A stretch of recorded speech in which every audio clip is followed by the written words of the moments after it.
Hello there, mga kagandang buhay. Kasama ko po ngayon ang aking dalawang manager. Si Manager Roddy sa ating likod, and of course, Manager Bio po ang ating driver ngayon. Papunta po kami ngayon sa Katiklan Jetty Port para po sabulubungin ang ating isang truck na itlog. Ayan. At ang leader po nila ay si Master Joel. Magpapadala po tayo ng itlog sa Boracay para yumaman si Manager Bio.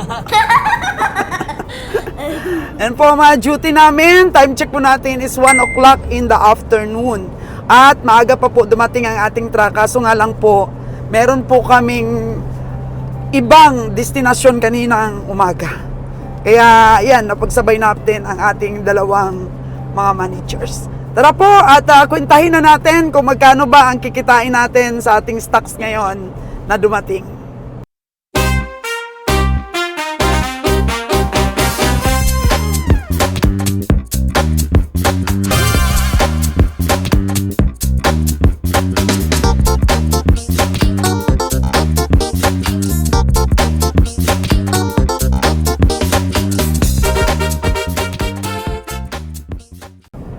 Siya nga pala po mga kagandang buhay, meron po tayong kargang feeds ngayon, Master Mix, kung saan po lagi ko pong sinasabi sa aking mga vlogs, Manager Roddy.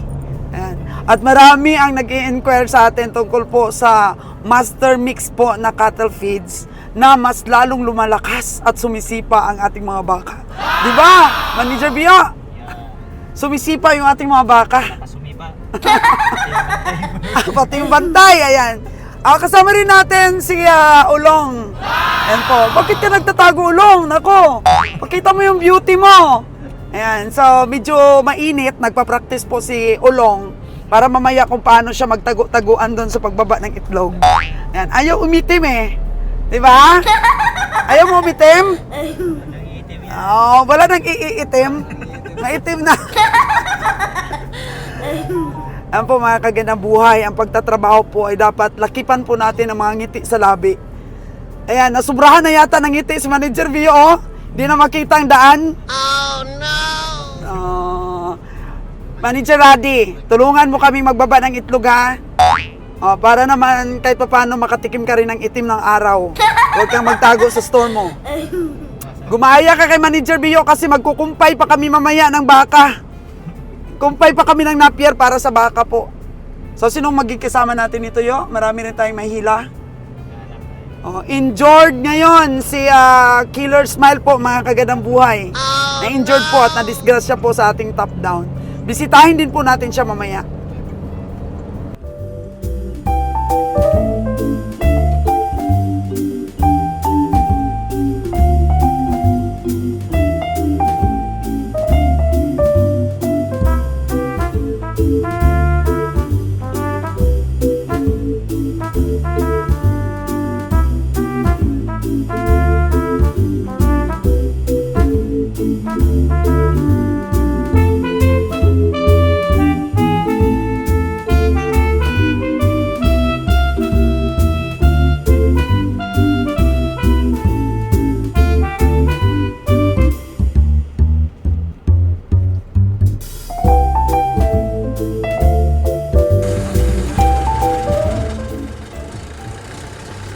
Ayan po ang ating truck, mga kagandang buhay. Dito po kami sa baybaying dagat.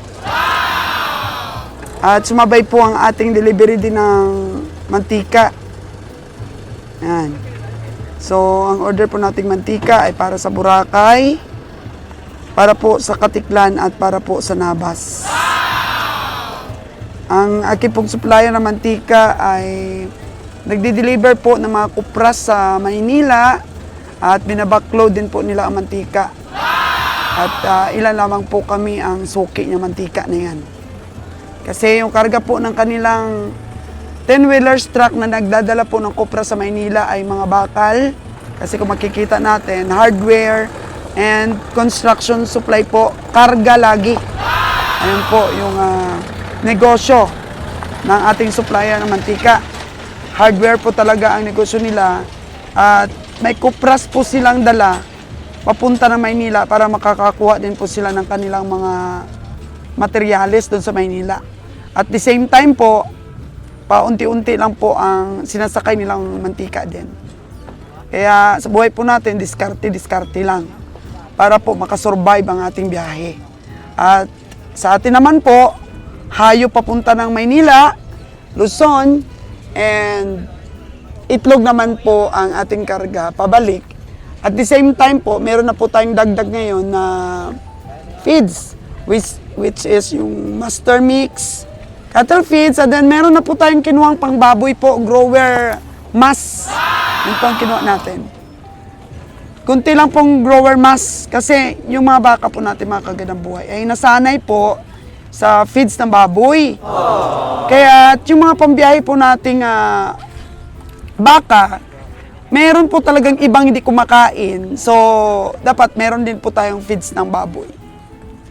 Meron po talagang baka kasi na ayaw humigop ng sabaw ng cattle meat feeds. Ang cattle feeds po, yan po talagang ating gamitin para sa ating mga alagain. Pero yung mga pangbiyahe po natin na nasanay po sa feeds ng baboy, ay pwede naman pong haluan. Huwag biglain. Yan, hirap eh.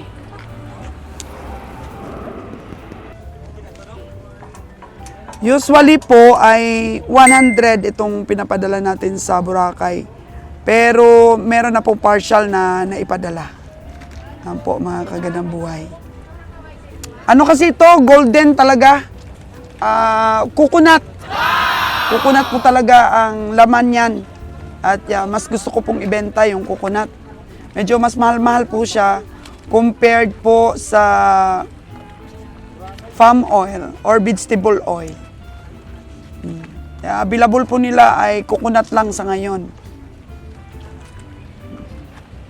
Sobrang init po mga kagandang buhay. Sobrang init. Napakaganda po ng panahon natin ngayon.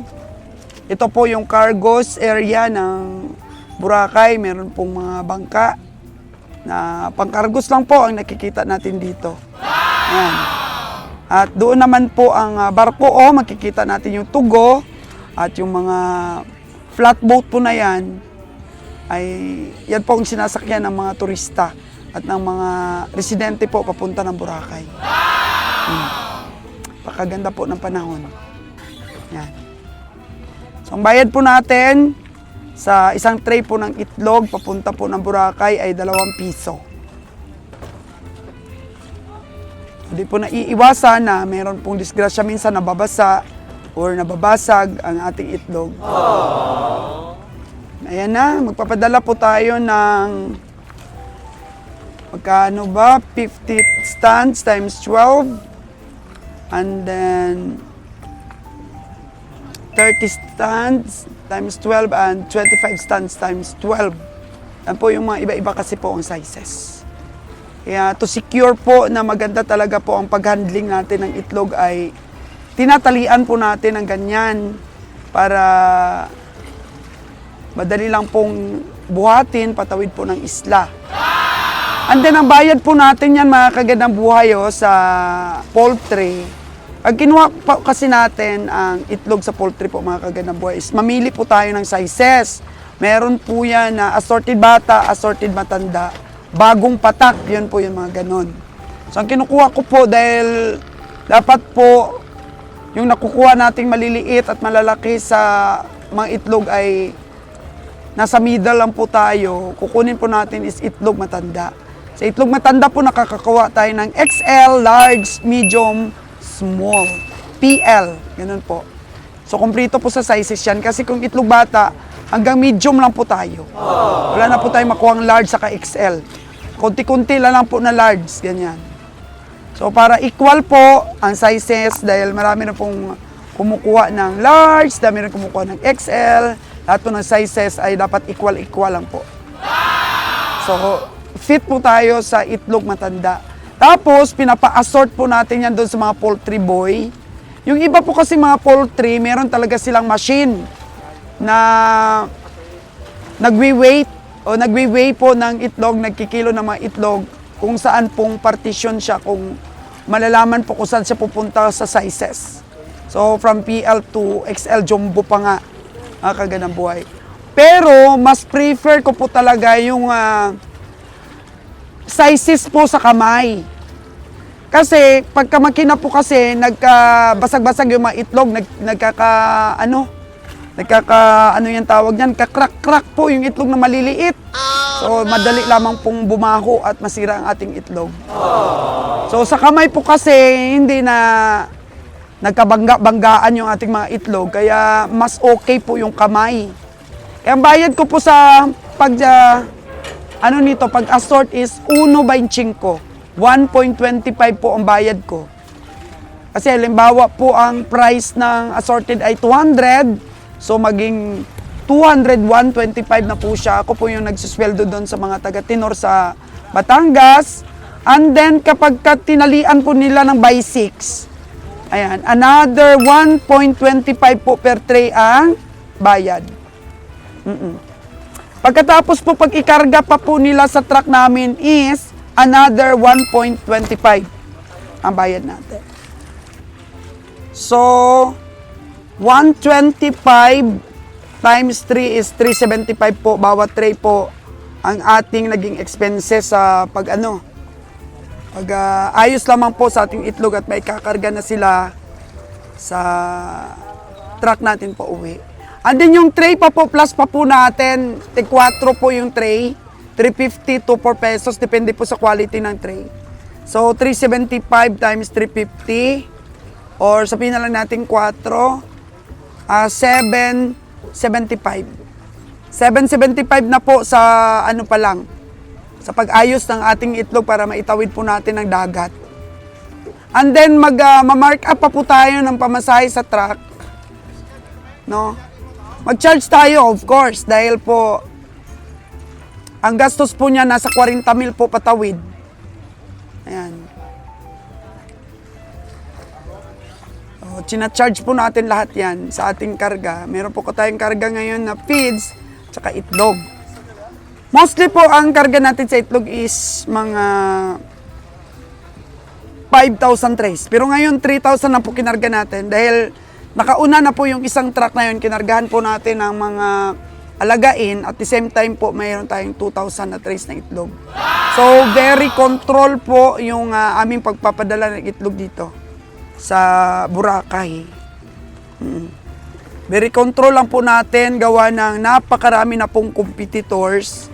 Yung mga taga-poultry po talaga na taga Batangas ay sila na mismo po yung nagdadala dito at minamarket po yung mga itlog nila na production. So, mga kaganang buhay, ang negosyo po hindi laging Pasko. Ayan. Kung dati po, 5 years ago, napakalakas ng iyong disposal po ng iyong negosyo ay darating po talaga ang punto, mga kaganang buhay, na hihina di po tayo. Ayan, tinawag na po natin ang ating manager. Tagapayong na lang kita kasi alam ko, nahirapan kang magpainit eh. Nahirapan kang magpainit. Yan po, si Lotlot po ay 9 years na pong nagtatrabaho sa atin. Manager po natin. Ayan, nakikita po natin si Master Joel. Master Joel, di ka ba nahirapan dyan? Mainit masyado, Master. Oh, no! Walang pagod-pagod daw, sabi ni Master. In the name of support sa mga ka-teammates, kahit may edad na po, si Master Joel. At ang naka-blue po na yan ay taga-Negros natin na tauhan yan. Magkisabay siya dito sa truck. Pauwi siya. Kaya isa siya sa nakatulong ngayon sa pagbaba. Tsaka yung nagmamanhad talaga si Manager Bio. After this, kukuha na kami ng na pier.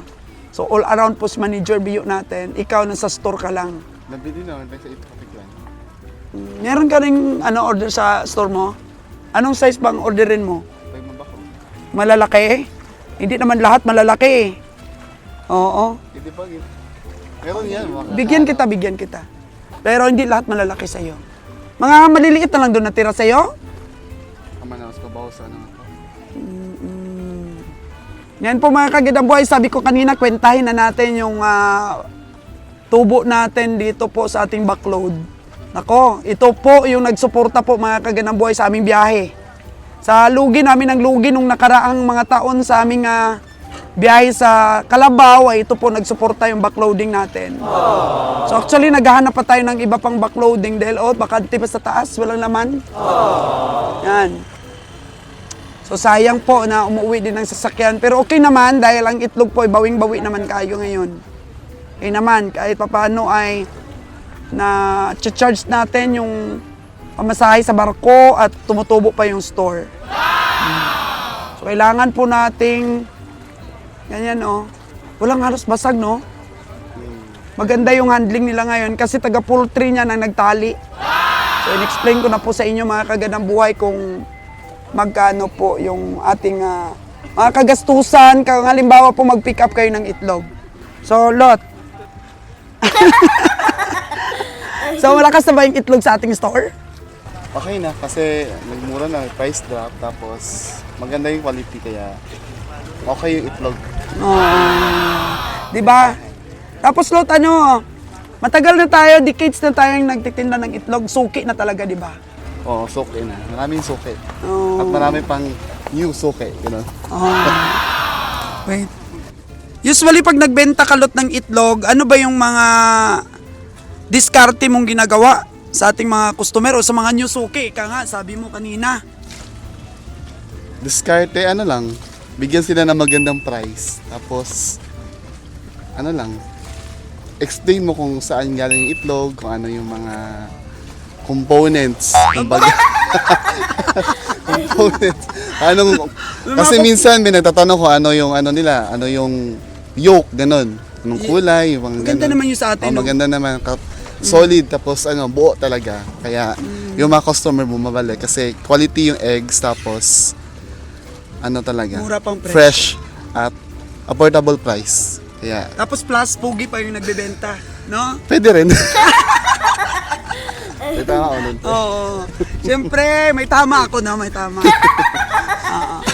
So, ayun po yung negosyo namin na pinagmamalaki namin. At sobrang init lang po talaga mga kagandang buhay Kailangan ko may tagawak ng payong dahil nililipad ng hangin yung ating payong.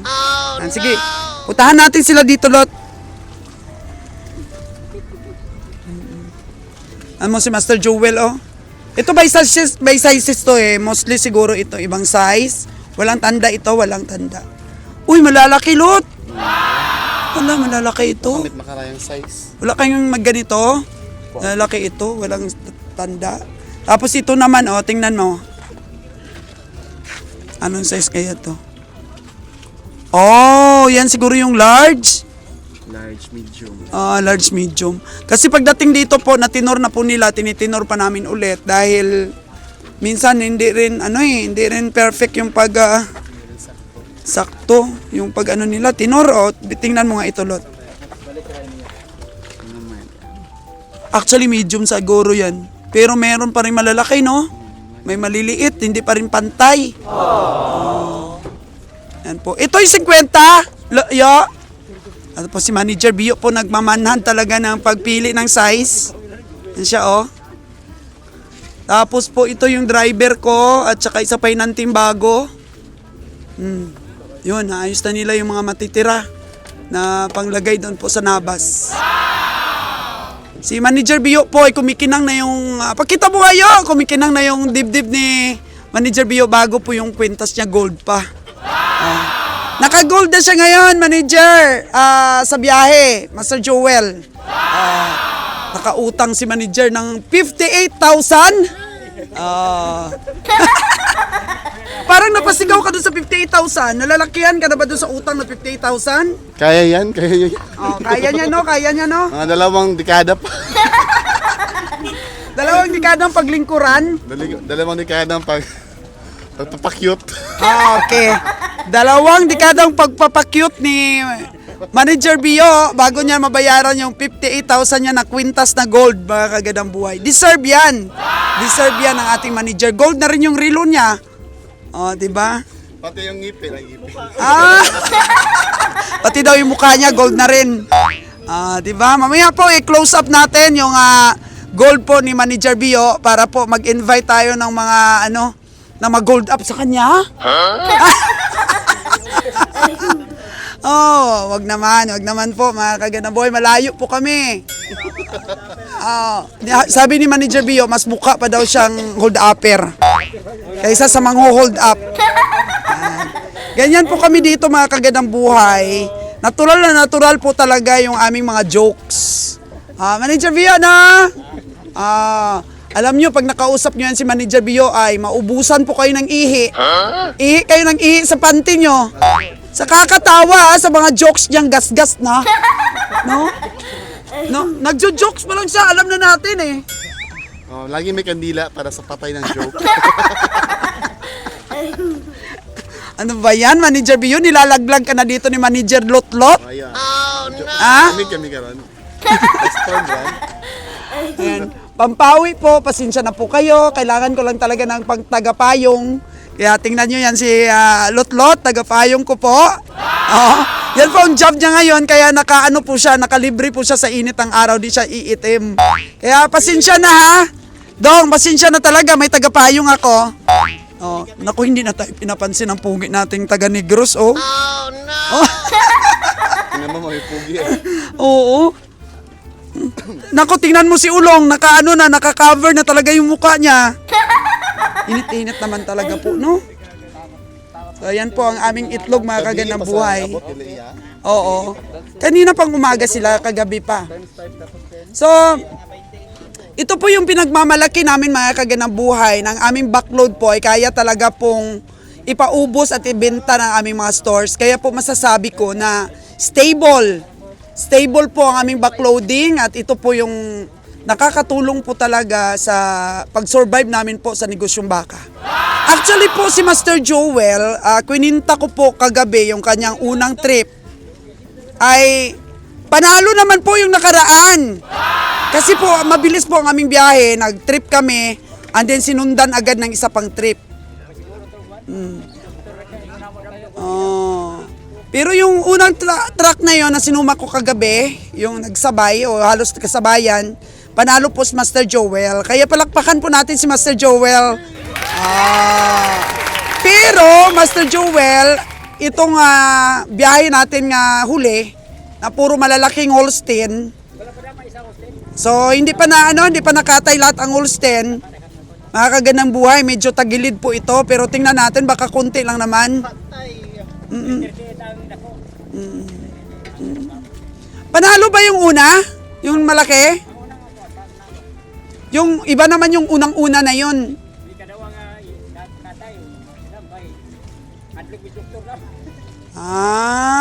Okay. So, sabi ni Master Joel, medyo tagilid daw po talaga yung pangalawa niyang nabili namin yung magkasunod. Oh, no! Kaganda po, ito po yung ating feeds, oh. Yan, may pangalan na kagad na cattle feeds. Kita natin, oh. Cattle feeds. Tapos, meron pong hog-grower. Wala. Anong nangyari, oh? Nabagsak po yung isang itlog, oh. Nabagsak. Oh. Ayan, na-damage na po kaagad. Oh, ano ba tinapon ni Master Bio? Manager Bio? Tinapon o hindi mo nasalo? Yan po yung mga disgrasya natin. So, patong si Manager Bio, tumaliko daw si Ulong. Naku, bago mo bitawan. One for all for one. Sabi ni Master Joel, oh. May edad na po yan, Lot. Pero tingnan mo. Kaya isang natutunan ko kay Master Joel, huwag magpataba para kahit na matanda na tayo. Mas pa rin, maliksi. Yan po yung Boracay po, nakaka-invite po talaga ng mga bisita yan. Medyo bumabalik-balik na, Lot, yung maraming bisita. At sa May daw, papasok na ulit yung Chinese.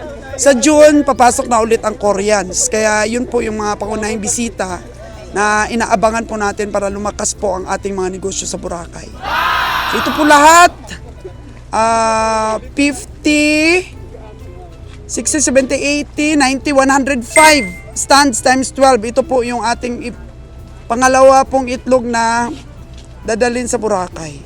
At itong feeds naman po, marami ng order sa atin dahil sumisikat na po ang Master Mix. At tunay nga po, mga kaganamoy, na malakas ang ating mga baka kapag napakain natin sila ng sakto talagang mga feeds na para talaga sa baka po, hindi para sa baboy. So ito pong sa baboy na pinorchase namin ay Siyempre, subukan po ito ni Nalo na ibenta din doon sa Negros at saka panghalo-halo nga po mga kaganang buhay sa mga nabili naming mga baka na ayaw talagang kumain ng cattle feeds. Kasi iba talaga po ang lasa ng cattle feeds compared to para sa baboy. Ayan. Hog feeds, mga kaganang buhay. So, ayan. So, manager, pagdating ba ng itlog natin, sinasizing niyo ulit? O kailangan talagang isa-ising ulit para yung size sakto talaga sa presyo na ibabayad ng customer. Yan. At saka sa sizes natin dito, no? Iba? Iba kasi yung sizes dito sa Katiklan doon sa Batangas. Kaya need talagang isa-ising para maganda. Para maayos talaga yung walang halong maliliit. I-akma talaga namin. Pinapasizing ko lang po ito at pinapatinor po sa Batangas. Nagbabayad po tayo ng 1.25 kasi mababasag sa biyahe pagka iba-iba ang sizes sa tray. Malaki ang iba, maliit ang iba. So ang bigat po ay hindi nag-aakma at yan po ang ang dahilan bakit nababasag po ang ating mga itlog. Ayun, nakikita nyo, ang ganda po talaga ng tray. Tapos pagkakatali po, katamtaman po ang luwag. Yan, ang higpit po ng pagkakatali. Tsaka po mga kagandang buhay, ang itlog po ay maganda rin pong source of income. Noon hindi pa po kami nagbabiyahe, talagang kumukuha lang kami sa mga nagdi-deliver po, mga wholesaler, kumikita din kami. Tapos hindi pa kami naghahayop, itlog lang po ang kinukuha namin sa Batangas, nagbabiyahe na kami. So yan lang po ang update natin mga kaganang buhay sa atin pong pagbabaklod ng eggs. Okay po mga kaganang buhay, para po sa pag-end ng video natin, ang masasabi ko lang po siguro, kung gusto nyo pong pumasok sa iba't ibang klase ng negosyo, ang titingnan po natin ay yung product at location po kung saan malakas. So halimbawa po nito, itlog, malakas talaga po sa Boracay. Yan. Pangatlo po ay yung atin pong store, ating presyo, ganyan. Ayun po yung mantika natin, no? Yan, kinakarga na. So napakaganda po yun ang location ng store natin sa Boracay. Lagi ko naman pong ina-update sa inyo at nakita na po ninyo doon yung ating store. Kaya malakas din po kami sa mantika, okay naman po sa itlog, gawa ng mga resort. Ayan, ayun, nagpahinga na yung mga tao, mga kagandang buhay, oh. Okay na? So ito, papiliin na lang natin silot siguro kung ano rin yung papadala niya. Parang mukhang marami pa ito.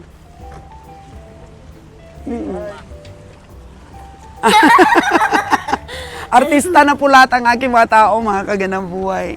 So yun, yung aking pwesto po sa Boracay, yun po ang gold mine namin. So malaki po ang binabayaran natin sa tax, sa BIR, sa ating mga negosyo. Kaya po yung iba ayaw nang magnegosyo kasi nakaka-stress nga daw kung paano sila mag-compute po ng BIR.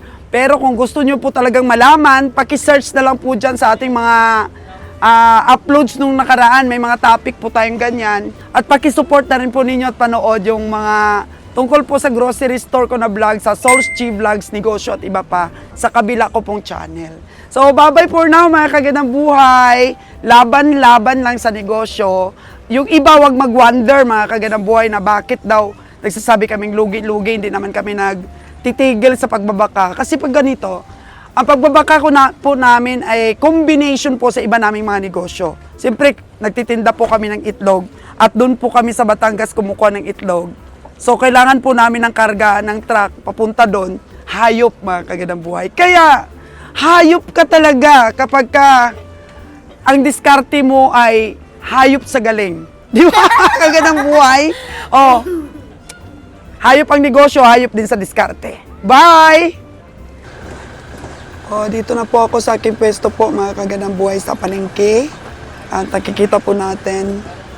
Nung last year po na ko na ito, na feature, yung palengke po namin dito sa Katiklan, Aklan. Ayan, ginagawa na. Sa harap po tayo ng palengke talaga. Yan yung ating itlog.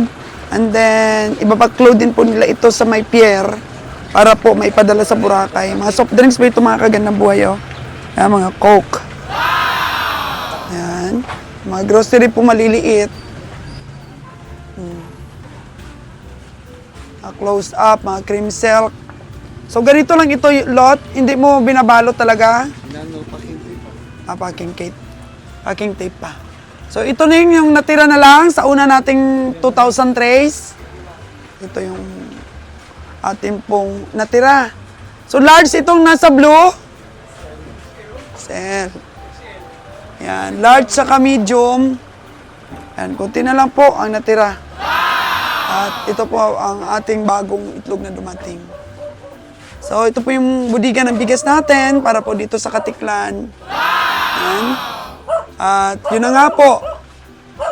Mas gaganda pa po ang ating bitahan nito pagka natapos po ang ating public market. Ipapatanggal ba ito lot ng munisipyo? Ipapatanggal ba itong extension natin? Sabi nila ipapatanggal. O, tanggal ah. Kasi nag-extend po kami dito eh. Yan po kalaki oh, luma na. Yan po yung in-extend namin. Ito talaga yung ating store. So luma na po ito, siguro mga... Wow! 15 years na yata ito lot, no? Pero na-renovate naman po. Yan po yung ating mga, ano dati yan eh, mga grocery po natin nilalagay dyan, no? Yung ating munti pong store dito sa loob ng palengke. Kasi nga po, mga light materials lang dahil wala pa nga pong proper talaga na store. At ito na po ngayon ang bago natin. So, hopefully this 2024 matapos po ito. Ganda o mga stall-stall. O ganyan lang siguro lot o. Kalaki ang mga stall o. Ilang metro lang. Po ang itlog natin. At saka yung palengke po natin dito. Ayan lang po kami oh. Yan lang po yung mga stall-stall dito. Mga light materials lang. Yan. Yan po. Ito naman po yung atin. Yan.